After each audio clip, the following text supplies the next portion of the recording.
Ada dua surah di dalam Al-Quran yang bila dua surah ini dibacakan, itu setiap hurufnya dihitung bisa berpotensi menggugurkan dosa sekaligus mengabulkan doa-doa yang dimintakan. Sepanjang doa itu baik untuk urusan dunia akhirat kita. Kalau salah satu kurang baik diperbaiki oleh Allah. Misal dunia baik tapi akhirat tidak, maka diperbaiki oleh Allah kepada yang lebih baik. Surat pertama Al-Fatihah, surah kedua Al-Baqarah. Ya. Sebelum doa baca tuh Al-Fatihah sama Al-Baqarah. Tapi Al-Baqarahnya tidak dari ayat yang pertama. Kepanjangan. Cukupkan di ayat 285 sampai ayat 286, dua ayat terakhir. Hadisnya sahih. Kalau mau dikuatkan biasanya banyak ulama memasukkan ayat 284. Ada yang sudah masuk ke dalam Ka'bah di sini? Ini informasi saja. Dan 3 ayat ini, Al-Baqarah 284, 285, 286, itu ayat yang dituliskan di dinding Ka'bah. Itu yang saat berhala dikeluarkan, gambar-gambar dihapus itu ya. Syair-syair diganti dengan ayat Quran sehingga jadi kain kiswah Ka'bah di luar. Itu ada sejarahnya. Yang di dalam pun dihiasi dengan hiasan ayat Al-Quran. Di antara yang dituliskan itu Al-Baqarah ayat 284, 285, 286. Intinya di 285 dan 286-nya. Tadi rakaat pertama yang saya bacakan dalam salat Isya. Hadisnya sahih.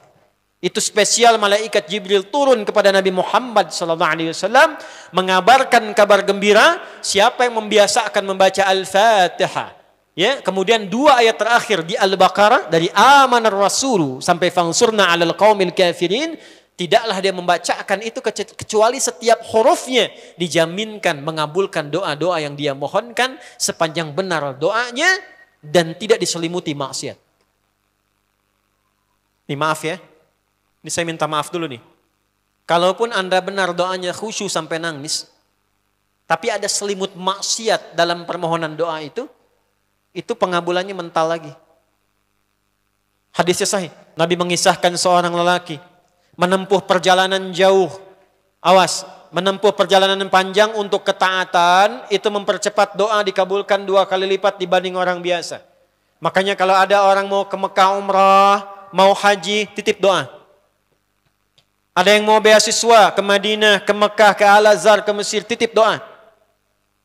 Saya biasanya kalau mau berangkat umrah, Ustaz titip doa, ayo tulis banyak tuh.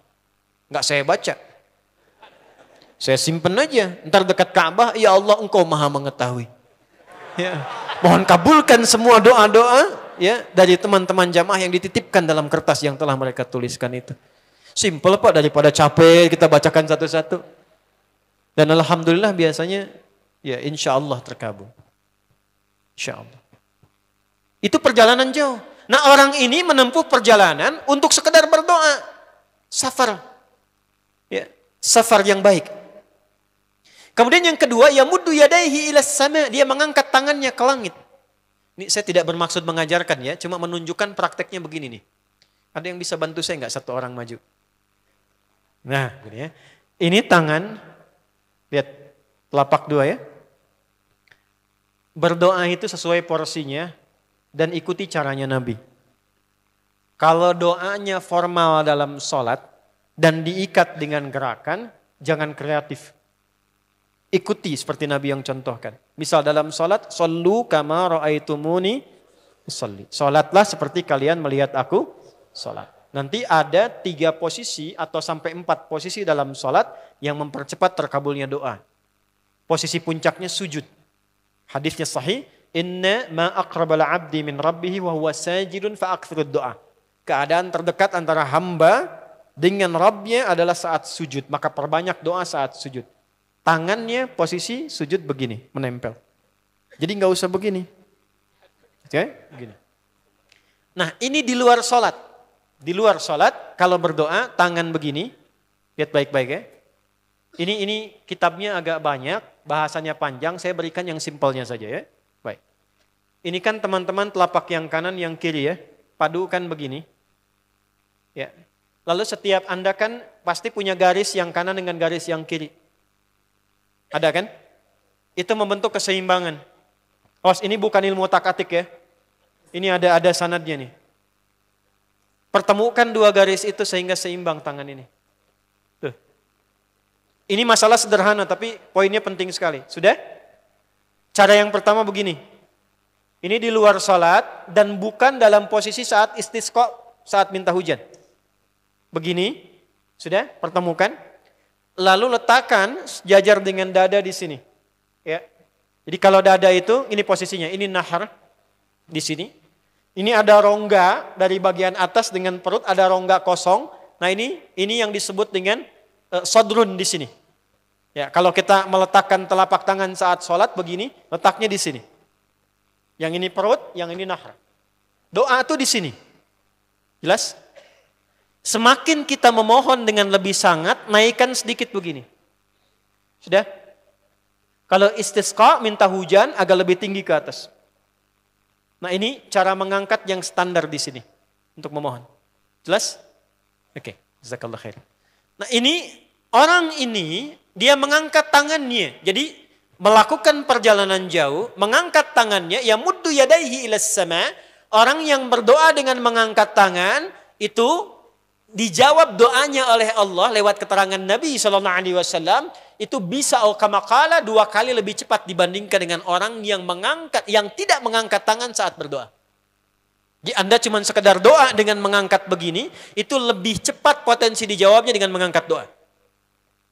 Ada seorang bertanya pada Nabi SAW hadis sahih, ya Rasulullah, bagaimana pendapatmu dengan seseorang yang meminta kepada Allah dengan mengangkat tangan atau kamakala?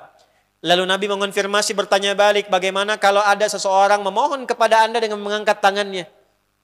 Pak, tolong Pak, tolong Pak, tolong. Gitu kan? Di depan rumah Anda, 1 jam begitu Pak, tolong Pak. Kira-kira Anda beri atau tidak? Beri. Minimal kalau Anda nggak punya kemampuan, Anda referensikan atau beri sesuai kemampuan Anda kan? Angkat tangannya. Dia jawab, saya malu kalau nggak ngasih. Apa kata Nabi? Innallaha hayyun karimun. Allah itu lebih punya sifat peka untuk merasakan malu pada hambanya kalau dia tidak memberi ketika hambanya mengangkat kedua tangannya. Nah nanti ada beda-beda posisi saat khatib Jumat misalnya 1 begini untuk khatib. Makmum mengangkat 2 tangan. Yang ketiga dia mengatakan ya Rabb, ya Rabb. Asmaul Husna. Doa yang dibuka dengan Al-Asmaul Husna itu dijawab 2 kali lebih cepat dibandingkan dengan doa yang langsung dimohonkan kepada Allah. Itu perintah. Tahu Nabi Zakaria? Nabi Zakaria apa ujiannya? Diuji oleh Allah, hidup demikian lama sampai rambut memutih, fisiknya letih, istrinya divonis secara medis, maaf, monofos dan mandul. Kata medis gak mungkin punya keturunan. Maka beliau berdoa kepada Allah dan dalam doanya dimulai dengan Al-Asmaul Husna. Sebelum sampai ke doa itu di Ali Imran ayat 38 sampai 39, buka dulu Quran surah 17 Al-Isra ayat 110. Ini perintah langsung dari Allah. Setiap yang hidup itu aku pasti akan uji dengan masalah. Itu kata Allah. Jangan disimpan sampai di situ, teruskan. Bukan untuk membebani hambaku dengan masalah, tapi untuk menaikkan kualitas hidupnya sehingga menjadi lebih baik. Jadi ketika Allah titipkan masalah itu, bukan ingin membuat kita bermasalah. Tapi dengan masalah itu kita diuji supaya kualitas hidup kita menjadi lebih baik.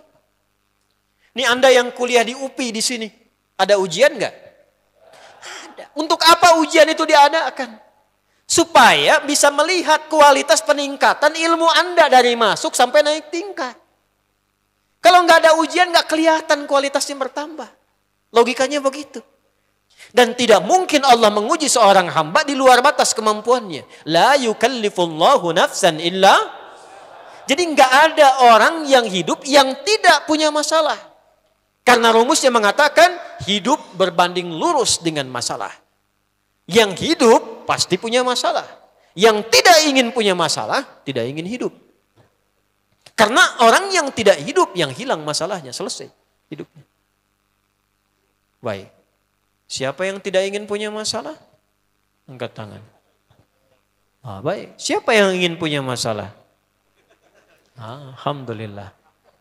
Yang lain wallahu alam. Nah, kulit Allah kalau sedang diuji masalah, kan yang ngasih siapa? Yang nitipkan siapa? Yang punya solusinya siapa? Kalau Anda tahu yang punya solusinya Allah, kenapa curhatnya bukan kepada Allah? Kan sudah dicontohkan di Quran, kalau punya masalah curhatin ke Allah. Quran surah 12 ayat 86, sejak era Nabi Yakub.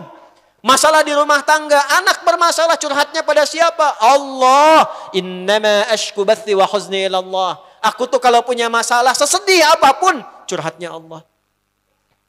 Bentangkan sajadahmu. Curhatkan dalam sujudmu, tingkatkan takwamu. Quran surah 65 di akhir ayat yang kedua. Bentangkan sajadahmu, curhatkan, habiskan dalam sujudmu, keluarkan tangismu.